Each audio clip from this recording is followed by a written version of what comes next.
Salyanda ağır yol qəzası baş verib. Ələt-Astara magistralının Kür çayı üzərindən keçən hissəsində Vaz markalı avtomobil qəzaya uğrayıb.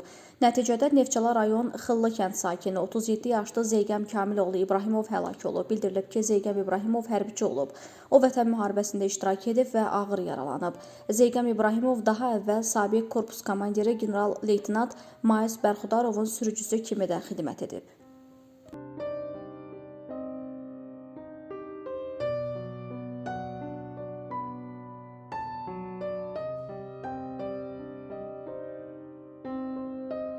Azərbaycan ordusunun əsgəri vəfat edib. 21 yaşlı Əli Vahaboğlu Cəfərovun pnevmoniyadan öldüyü bildirilir.